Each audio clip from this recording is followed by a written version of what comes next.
Welcome to Radha's kitchen.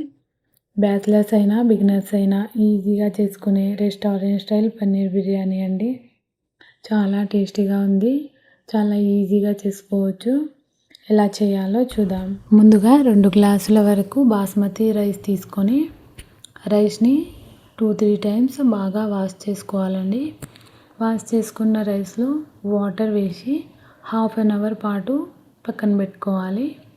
ఇప్పుడు 200 grams వరకు పన్నీర్ తీసుకొని పన్నీర్స్ని క్యూబ్స్ లాగా కట్ చేసుకోవాలండి. కట్ చేసుకున్న పన్నీర్ని ఒక బౌల్లో వేసుకోవాలి. ఇప్పుడు ఇందులోనే టేస్ట్కి తగినంత ఉప్పు, కొద్దిగా పసుపు, ధనియాల పొడి, గరం మసాలా, కారం, అల్లం వెల్లుల్లి పేస్ట్, బిర్యానీ మసాలా, హోల్ గరం మసాలా వేసుకొని ఇందులోనే 1 కప్పు వరకు పెరుగు వేసుకోవాలండి. పెరుగు వేసుకొని మసాలా మొత్తం పన్నీర్కి బాగా పట్టించాలి. ఇప్పుడు ఇందులోనే కొత్తిమీర, పుదీనా, బ్రౌన్ ఆనియన్స్, నెయ్యి వేసుకొని ఆనియన్స్ వేయించిన ఆయిల్ ఉంటుంది కదండి, ఆయిల్ కొద్దిగా వేసుకొని హాఫ్ లెమన్ వేసుకోవాలి. హాఫ్ లెమన్ వేసుకొని బాగా కలిపి హాఫ్ అన్ అవర్ పక్కన పెట్టుకోవాలి. ఇప్పుడు రైస్ ఉడికించడానికి పెద్ద బౌల్ తీసుకొని అందులో వాటర్ వేసి హోల్ గరం మసాలా, బిర్యానీ ఆకులు, కట్ చేసుకున్న 4 పచ్చిమిర్చి, కొత్తిమీర, పుదీనా వేసుకొని టేస్ట్కి తగినంత ఉప్పు వేసుకొని నీళ్ళను బాగా ఉడికించుకోవాలి.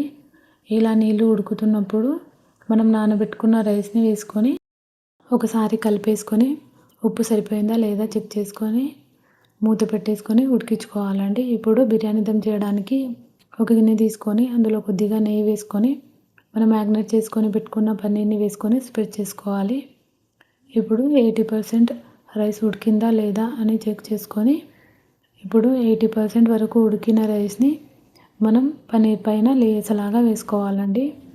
ఇలా మొత్తం రైస్ని లేయర్స్ లాగా వేసుకున్న తర్వాత పైనుంచి కొద్దిగా బ్రౌన్ ఆనియన్స్, కొత్తిమీర, పుదీనా వేసుకొని పైనుంచి కొద్దిగా నెయ్యి వేసుకోవాలండి. నెయ్యి వేసుకుంటే బిర్యానీకి ఫ్లేవర్ చాలా బాగుంటుంది. ఇలా వేసుకున్న తర్వాత మూత పెట్టి ఏదైనా బరువుగా ఉన్నదాన్ని పెట్టేసుకొని 15-20 నిమిషాల వరకు దమ్ చేసుకోవాలి. 20 నిమిషాల తర్వాత చూపిస్తున్న బిర్యానీ అయితే రెడీ అయిపోయింది. చాలా టేస్టీగా ఉందండి. మీరు ఈ విధంగా ట్రై చేసి బిర్యానీ ఎలా వచ్చిందో చెప్పండి. వీడియో నచ్చినట్లయితే లైక్ చేసి సబ్స్క్రైబ్